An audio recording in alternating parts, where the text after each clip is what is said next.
Okay, let's talk a little bit about what happened last week. Now, I drew a red line right here between Friday and Monday. This was the Monday candle.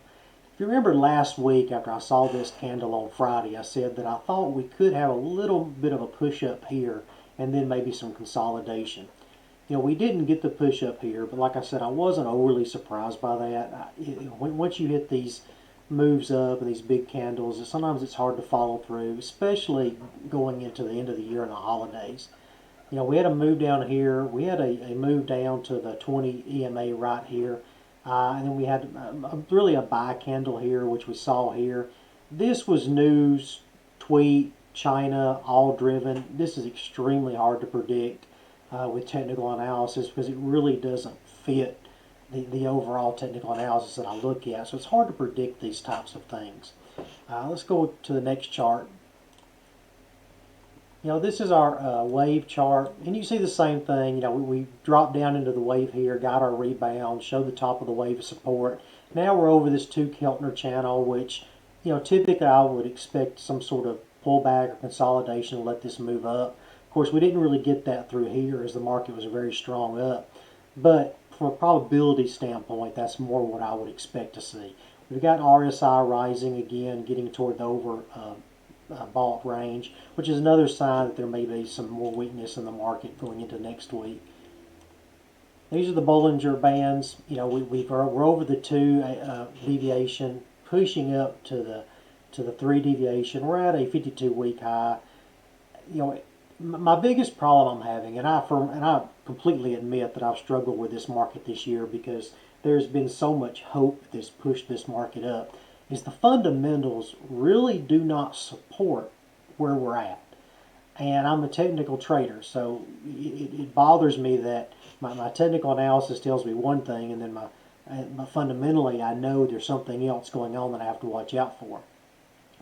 What I expect this week, just looking at the ES, and I'm going to look at some other things to confirm that, but again, I expect a pullback or consolidation. The closer we get to 3,200, the more resistance we're going to see. We do typically get a run up into Christmas, or that's not uncommon. But then toward the end of the year, we usually get a sell off as people are locking in losses or possibly profits for tax reasons. So everything tells me that 3,200 is going to be very hard to break. Now, I predicted that back here too. I think around 3,100 and 3,000, and it did break it. And that's what I mean by I really struggle with this market this year because what it's doing isn't really fundamentally sound with what's going on. And stay on the video because I'm going to get into that in just a moment. Here we have a look at bonds, and you can see that we've got a trend line here. It came down a little bit toward this trend line. It's bouncing a little bit. I do believe that this is an uptrend in bonds. I do not really think this trend line is going to break. So I do think the bond number is going to keep moving up. I think from a fundamental standpoint that the Fed is going to keep pushing this number up. I'm a little surprised that we have this downtrend right here that you can clearly see. If I was drawing daily trend lines, you can clearly see we've got a downtrend. But I think we may be starting back into the uptrend here. A lot of volatility in these 2 candles. Take a look at the wave. If we're trading strictly from a wave standpoint, you could make the argument that we are in a sell range here. And I did sell up here, and I took profits down through here and got stopped out right here for a small gain. You could argue from a strictly wave trading standpoint that this is a sell. You might be able to get away with that, but I do think this trend line will hold ultimately. I don't think that this downtrend is going to continue. I think we're going to move more toward an uptrend and trade through this area. On the Bollinger Bands, you can see we're right at the mean again, which if we're trading just off the Bollinger Bands, again, this is another sell area through here where you could go short. I'm not going to go short because I do expect some chop up through here. I don't know that it's going to come back before it chops through here. It's one of the times when I am letting fundamental analysis make a little bit of difference in how I look at my technical analysis. I don't always do that, but I think in bonds that's a very important thing that you might want to consider. As we look at the technical analysis, we're in a short area, but I'd be afraid to short it based on everything else that's going on. I'm really leaning toward a long, if anything, or consolidation. And that if you wanted to trade the consolidation, you could do some sort of calendar, or you could sell an iron condor or even a strangle if you were to take advantage of this consolidation that I think we're going to see right now in bonds. This is the chart that I really wanted to get to today, and the reason I told you to keep watching. This is the transportation index. The transportation industry tends to be a leading indicator when it comes to the direction the stock market is going to go. Right now, we just had a large trucking company called Celadon file bankruptcy. This year, twice as many trucking companies have failed as failed in 2018. So in 2019, we've had twice the failures that we had in 2018. The overall market in the trucking industry is slowing down. Now, it's kind of hard to see here. We came down right here. We've got our moving averages have crossed. We're still above the 50. But if you start looking at this candle, and then you look at this channel we've got coming down through here, I really believe that this trend line is going to hold. This one is probably, I believe this trend line is going to ultimately be broken. I think right here we've got a good trade back into at least this 191 area. I think that is supported by what's going on in the overall economy, excluding the stock market, which is one reason the stock market concerns me, because it's really not behaving like I think it should. It's way too high from a fundamental standpoint. And I think you're starting to see that show up in the transportation index. This jump up here in the transportation index also should not have happened, because I can tell you from my research that the transportation industry and the trucking companies were struggling through this time period, and they still are. This is too high. This is going to continue to move down, in my opinion. We look at the wave chart. Right now we're in a short area. We're right here in the wave. So we're in an area that we could short. This is certainly a candle that you could argue is a short. Even this candle showed weakness after strength. So and we're looking again at the 68 and the 61 and the 78% retracements here.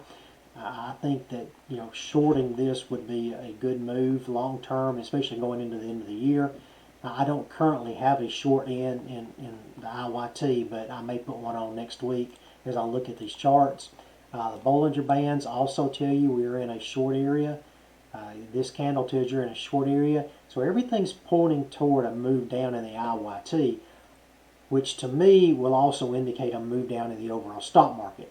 We're going to see it here first, and we can see a higher low, we have a high here, a higher high, and then if this is a higher high here.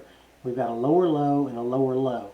This is a definite move down in the IYT, and I certainly believe this is indicative of what's going to happen in the overall market. So I would not want to go long in the market right now. We might get a run up, or see continued strength in the Christmas, but I do believe it's going to break down. It's difficult for me to tell you exactly when. As I said, the market has moved against what I believe it should have moved from a technical and a fundamental standpoint over and over this year, and it's been one of the toughest years I've had trading. But I do feel more comfortable with downside, especially in things like IYT, which will show the weakness even before the stock market does. So if you're looking to get short, I think this is the place to do it. There's a good possibility that I'll be putting on a trade here myself next week. I'm not sure how I'm going to trade it yet. Let's look at a trade real fast, just to give you an idea of what you might want to do. There's a couple of things you can do depending on the pricing. Let's see what we got here. Let's look at the January 20s. So you could sell the, let's see here. Let's look at this vertical right here. 195, 200. You get a 205 credit selling those calls. That's not too bad on that. I'm going to look back at this again. So that would put me right here, which is this 195 area. And what I'm betting is it's going to finish below 195 by the end of the year. Now I know this doesn't expire until later in the year, but I would probably be looking to close at about, 3/4 to half this gain. So that's not a bad trade there. Let's take a look at another trade if we wanted to buy the put. Typically I would like to see a 70 delta put. and they're trading right here at about 770 range at the 200. So you could buy, one of those for about $770, and what you would want to look at would be where your stop would be. And my stop would be right here at 196 if I were to buy that one. I'd put a stop here around the 196.27 range. If it went above that, I'd close it out and move on. Looking for profit targets, you're going to be looking at the 191 and the 189 range. I think that would be a pretty good trade also. Let's see if we can get a debit spread in here. We'll move it up a little bit higher for the debit spread. Let's see if we can, or the debit put spread. Look at that vertical. So if we buy the 197, we'd probably want to sell the 187 against it. So we could do that for 363, and we've got a 10 wide spread that we can buy for 363. Ideally, we would want to try to close that around 750, which is a 2-to-1 gain, and that's not bad. This is another trade that I would look strongly at into next week, but I would probably take profits as it moved down into this area here. The only thing to remember, if you do a debit spread, you're not gonna, the profit you make is not gonna ramp up quite as high as it would if you just bought the put. So if you can afford to just buy the put, I would strongly suggest just buying this 200 put.